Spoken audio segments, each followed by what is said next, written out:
دیکھیے آپ کو یاد ہوگا کہ اتوار کے روز جو جلسہ کیا پاکستان تحریک انصاف نے پشاور میں، جہاں پر جو گفتگو ہوئی اس میں آپ حیران ہوں گے کہ صوبے کا جو چیف ایگزیکٹو ہے وہ وہاں پر موجود تھا، اس کی جو وہاں کے جو لوکل لوگ ہیں وہ بھی وہاں پر موجود تھے۔ اس میں کوئی شک نہیں ہے کہ پاکستان تحریک انصاف نے بائیکاٹ کیا، اس کی لیڈرشپ نے بھی بائیکاٹ کیا، جو مرکزی لیڈرشپ ہے انہوں نے بھی بائیکاٹ کیا جلسے کا، جو وہاں کی لوکل لیڈرشپ ہے انہوں نے بھی بائیکاٹ کیا۔ اور لوکل لیڈرشپ میں آپ سمجھ لیں کہ حلیمین گنڈا پور یا شہرام تکرئی اور ترکئی جو ہیں، اس طرح کے جو ان کے لوگ ہیں انہوں نے بھی اس کا بائیکاٹ کیا، اور عام لوگوں نے بھی اس جلسے کا جو ہے وہ بالکل بائیکاٹ کیا۔ اور آپ حیران ہوں گے یہ بات سن کر کہ وہاں کے چیف منسٹر نے اپنے مرکز میں پشاور میں کھڑے ہو کر آپ کو کوئی فیوچر کا کوئی پلان نہیں دیا، کوئی مستقبل کا پلان نہیں دیا گیا کہ یہ وے فارورڈ ہے، دہشت گردی کے خلاف اس طریقے سے نکلیں گے، اپنے لوگوں کی ترقی کے لیے میں یہ فارمیٹ دے رہا ہوں، یہ روڈ میپ ہے، اس طریقے سے ہم جو ہے وہ انفراسٹرکچر بہتر کریں گے، تعلیم کے نظام کو بہتر اس طریقے سے کریں گے، صحت کو اس طریقے سے بہتر کریں گے، جو ہمارے خیبر کے لوگ ہیں ان کی ترقی کے لیے، ان کی خوشحالی کے لیے میں یہ پلان لے کر آ رہا ہوں۔ جتنی لیڈرشپ نے تقریر کی اسٹیج کے اوپر، ایک لفظ خیبر پختونخوا کے لوگوں کے متعلق نہیں کہا گیا، ان لوگوں کے متعلق نہیں کہا گیا۔ ان کو کوئی لیپ ٹاپ دینے کے لیے جلسہ نہیں ہو رہا تھا، ان کو کوئی میٹرو ٹرین کے لیے نہیں ہو رہا تھا، کوئی اورنج ٹرین بنانے کے لیے نہیں ہو رہا تھا، وہاں کا تعلیم کا نظام بہتر کرنے کے لیے نہیں ہو رہا تھا، کوئی یونیورسٹی بنانے کا پروجیکٹ نہیں تھا، کوئی ہسپتال بنانے کا پروجیکٹ نہیں تھا، وہاں کی ترقی اور خوشحالی کو یقینی بنانے کے لیے وہاں کے چیف منسٹر نے کوئی روڈ میپ دینے کے لیے وہ جلسہ نہیں تھا۔ پھر جلسہ کس لیے رکھا گیا؟ صرف ایک پوائنٹ ایجنڈا تھا، ایک نکاتی جنڈے کے اوپر بات ہوئی کہ جو لیفٹیننٹ جنرل احمد شریف چودھری صاحب جو کہ DGISPR ہیں، انہوں نے جو پریس کانفرنس کی ہے اس کے متعلق جو بات ان کو جواب دینے کے لیے وہ جلسہ رکھا گیا۔ جتنی باتیں ہوئی ساری اینٹی اسٹیٹ باتیں ہوئیں، جتنی باتیں ہوئی ریاست مخالف تقاریر کی گئیں، اور ریاست پاکستان کے متعلق جو باتیں کی گئیں میں سمجھتا ہوں کہ بغاوت کے زمرے میں آتی ہیں، وہ دھوکہ دہی کے مترادف ہیں، اپنی قوم سے، خیبر کے لوگوں سے، ملک پاکستان سے، ریاست سے، آئین سے غداری ہے وہ۔ اور اداروں کے متعلق جو ہرزہ سرائی کی گئی، جو گفتگو، جو لب و لہجہ، جو انداز بیان تھا، اس سے محسوس ہوتا ہے کہ یہ گھبراہٹ میں لوگ چلے گئے ہیں، یہ گھبرائے ہوئے ہیں، اور یہ خوف میں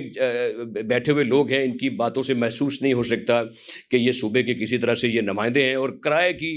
جو لیڈرشپ وہاں پر موجود تھی، جن کا پاکستان تحریک انصاف سے کوئی تعلق نہیں، راجہ ناصر عباس ہوں یا محمود اچکزئی ہوں یا اس طرح کے کوئی اور لوگ ہوں، ان کا پاکستان تحریک انصاف سے کوئی تعلق نہیں ہے۔ وہ رینٹ پہ لیے ہوئے یا کرائے پہ جو لیڈرشپ ہے ان کو منگوا کر انہوں نے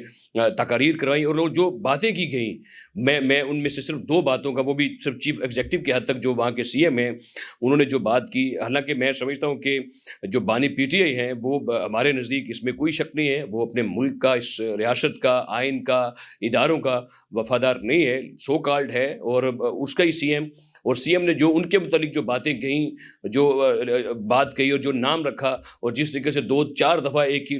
جو لفظ ہے اس کو دہرایا، تو وہ اچھا نہیں لگا۔ میں آپ سے کہنا بھی نہیں چاہتا ہوں، لیکن جو ایک بات، ایک پورا جملہ میں آپ سے ضرور کہوں گا، جو سہیل افریدی نے کہا کہ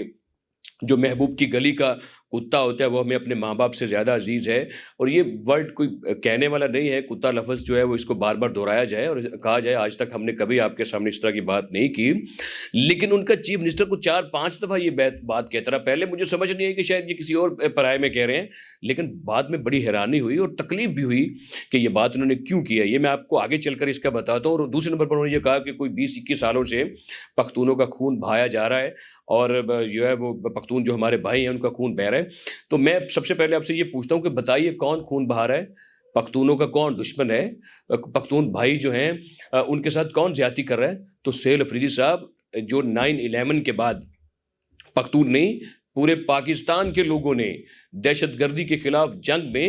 90,000 کے قریب جو لوگ لقمہ اجل بنے اور شہید ہوئے، انہوں نے پاکستان کی سب سے بڑی جو دہشت گردی کے خلاف جنگ ہے اس میں ہمارے افواج پاکستان نے، ہمارے قانون نافذ کرنے والے اداروں نے، تمام صوبوں کی پولیس نے، FC نے، رینجرز نے، افواج پاکستان کے جوانوں نے، افسروں نے اپنا جسم پیش کیا، مادر وطن کی خاطر اتنی بڑی قربانی دی کہ اپنے آپ کو جو شہادت کے مرتبہ کے اوپر فائز کیا۔ اور آپ یہ دیکھیے کہ اس جنگ میں 150 ارب کا نقصان ہوا پاکستان کو. اور یہ دیکھیے کہ یہ جو 20 سالوں میں جہاں آپ نے بات کی پختونوں کی کہ ان کے ساتھ ایسے ہو رہے, کون کرے تھے وہ آج بھی وہ سلسلہ جاری ہے کہ افغانستان کے ذریعے سے اس سرزمین کو استعمال کر کے بھارت کی پراکسی بن کے وہ جو دہشت گردوں کے ٹولے تھے, جو دہشت گردوں کے جو کالا دم تنظیمیں تھیں, وہ تھے لوگ جن کے خلاف ریاست نے ماں کی حیثیت سے ان کے خلاف آپریشن کیے, آپریشن رد الفساد کیا, رائے نجات کیا, رائے راست کیا, اور اس طریقے سے اور بھی آپریشن کیے گئے جن میں آپ سمجھ لیجئے کہ ضرب عضب بھی تھا. اور اس آپریشن کے نتیجے میں وہاں پر امن بحال ہوا, وہاں پر سکون ہوا, اور آپ کو حکومتیں دی جاتی رہی. آپ جواب دیجئے کہ پچھلے 13 سالوں میں جب آپ کی جو پاکستان تحریک انصاف کی وہاں پر حکومت ہے تو آپ کو صوبے کے حالات بہتر کرنے کے لیے دہشت گردی کے بعد اس تناظر میں آپ کو 700 ارب روپیہ دیا گیا. بتائیے 700 ارب کہاں ہے؟ 7 کھرب بہت بڑی رقم ہے. آپ نے صوبے میں کہاں لگائے وہ پیسے؟ کیا آپ نے ان پیسوں کو تعلیم کے لیے, صحت کے لیے, انفراسٹرکچر کے لیے, وہاں کے حالات کو بہتر کرنے کے لیے, روڈز کے لیے, کس کام کے لیے وہ پیسے خرچ کیے؟ یہاں کے وہ 700 ارب روپیہ جو وہ کوہستان سکینڈل کی نظر کر دیا. آپ کے پاس تو وہ کھربوں روپے کا سکینڈل ہے جو آپ کی وہ کارکردگی اوپر بڑا سوالیہ نشان ہے. تو 13 سال جو خیبر میں آپ کی حکومت ہوگی, آپ نے سیکورٹی فورسز اور قانون نافذ کرنے والے اداروں کا جو خون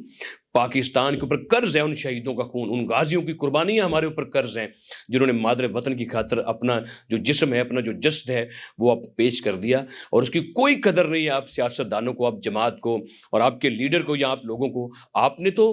2021 میں جب کابل کے اوپر طالبان نے قبضہ کیا تو اس کے بعد آپ نے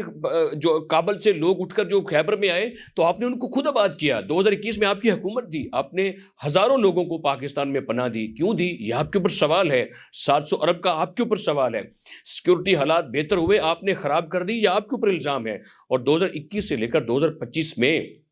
ان 4 سالوں میں 4000 کے قریب ہمارے جوان شہید ہوئے ہیں. ہمارے لوگ جو ہیں وہ اس جنگ میں آج بھی قربانیاں دے رہے ہیں فوج پاکستان کے. اس میں میجر سبطین ہیں, اس میں کرنل صاحب ہیں, اس میں ہمارے عام لوگ ہیں, اور جو شہید ہو رہے ہیں. کیا آپ بتائیے بنو کے حملے میں, اورگزئی کے حملے میں, کرم کے حملے میں, وزیرستان کے حملے میں, ڈی آئی خان کے حملے میں, پشاور کے حملے میں آپ کسی جگہ گئے ہیں؟ کسی خاندان سے اظہار تعزیت کیا ہے؟ آپ کے منہ سے ان شہداء کے متعلق اس جلسے میں کوئی بات نہیں نکلی. آپ نے جو اپنے منہ سے زہر اگلا ہے, جو باتیں کی ہیں, وہ آپ نے اپنے بانی قائد کو خوش کرنے کے لیے انتہائی کم ظرفی کا مظاہرہ کیا. اپنے فرسودہ اور 3rd کلاس قسم کی وہ باتیں کی ہیں جو ریاست کے مخالف ہیں, اور ان باتوں سے آپ یہ سمجھ لیجیے کہ صوبے کے لوگ آپ کو کبھی آپ کے ساتھ کھڑے نہیں ہوں گے اور کبھی آپ کا ساتھ نہیں دیں گے. یہی وجہ ہے کہ آپ کو ہری پور کے الیکشن میں 44,000 سے آپ کو شکست ہوئی. یہی وجہ ہے کہ آپ کا جلسہ مکمل طور پر فلاپ ہوا کہ خیبر کے جو ہمارے پختون بھائی ہیں وہ ملک کے پاکستان کے ساتھ کھڑے ہیں, وہ ریاست کے ساتھ کھڑے ہیں, وہ field marshal chief defence forces Syed Asif Munir Sahib کے ساتھ کھڑے ہیں, وہ وزیر اعظم پاکستان محمد شہباز شریف کے ساتھ کھڑے ہیں. اور آپ یہ دیکھیے کہ ریاست کے ساتھ آپ کو کھڑا ہونا چاہیے. وفاق فیصلہ کرتا ہے, ریاست فیصلہ کرتا ہے کہ اس طریقے کار سے ملک کو چلائیں گے. آپ کون ہوتے ہیں کہ ان اختیارات میں جا کر یہ فیصلہ کرنے والے کہ اس طریقے سے ہم اپنے صوبے کو چلائیں گے؟ جو آپ کے پاس اختیارات ہیں آپ نے وہ استعمال نہیں کیے. آپ ریاست کے خلاف جا کر کھڑے ہو گئے. آپ کے پاس اختیار تھا 18ویں ترمیم کے بعد کہ آپ نے انتظامی طور پر اپنے صوبے کو ڈیولپ کرنا ہے, آپ نے نہیں کیا. آپ کے پاس یہ اختیار تھا کہ آپ نے سیکورٹی حالات کو بہتر کرنا ہے, آپ نے نہیں کیا. پہلے کاؤنٹر جو ٹیررزم ڈپارٹمنٹ ہے وہی نہیں تھا, اگر بنایا تو اس کے پاس کوئی جدید چیزیں ہی نہیں ہیں, آپ نے ان کو جدید کیا ہی نہیں ہے. تو یہ کس کے اوپر یہ ساری چیزیں جاتی ہیں؟ لہذا میں یہ سمجھتا ہوں کہ جو پختونوں کے ساتھ زیادتی ہوئی ہے, ان کے خون بہانے میں جو ظلم کیا ہے, ان لوگوں نے جو پراکسیز ہیں افغانستان میں, ان میں برابر کے آپ شریک ہیں, ان میں آپ کی جو ہے وہ شامل ہے, آپ کی جو بات آپ کی شامل ہے, آپ کی حمایت اس میں شامل ہے. یہ بات ہے, یعنی کہ ہمیں لگتا ہے کہ آپ ان کے اعلیٰ کار ہیں اور آپ حمایت کر رہے ہیں ان دہشت گردوں کی, آپ حمایت کر رہے ہیں افغانستان کی, آپ حمایت کر رہے ہیں نیو دلی کی. اس لیے میں ہمیشہ یہ بات کہتا ہوں, آج پھر کہتا ہوں کہ پشاور کو دلی یا کابل کے ساتھ نہیں بیٹھنا چاہیے, پشاور کو اسلام آباد کے ساتھ بیٹھنا چاہیے. اور رہ گئی دوسری بات کہ جو آپ نے یہ بات کہی کہ محبوب کی گلی کا جو کتا ہے وہ بھی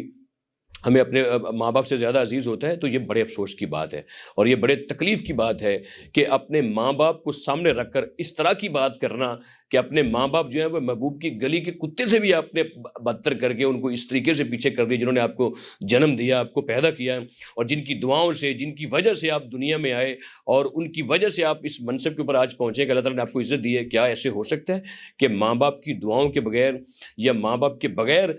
کوئی جو ہے وہ عزت ہو جائے، اس طریقے سے آپ پہنچ جائیں؟ آپ نے تو وہی بات کی جیسے ایک بندہ کسی گلی میں بھاگتا ہوا جا رہا تھا، تو کسی نے پوچھا کہ آپ اس طریقے سے کیوں بھاگ رہے ہیں؟ اس نے کہا کہ ساتھ والی گلی میں لوگ میرے والد کو ہے جو وہ جوتوں سے مار رہے ہیں، تو لہذا میں اپنی عزت بچا کر بھاگ رہا ہوں. آپ نے اس طریقے سے بات کی ہے، اور آپ نے یہ بات کر کے نہ صرف اپنے ماں باپ بلکہ تمام لوگوں کے جو ماں باپ ہیں ان کی آپ نے توہین کی ہے. اور آپ کو اس بات کے اوپر معافی مانگنی چاہیے. آپ کو اپنے لیڈر سے محبت ضرور کرنی چاہیے، لیکن اس کے اور بہت طریقے محبت کرنے کے. ماں باپ کی تذلیل کر کے اپنے لیڈر سے محبت کا اظہار آپ کو نہیں کرنا چاہیے تھا، اور آپ کو اس بیان سے بالکل معافی بھی مانگنی چاہیے.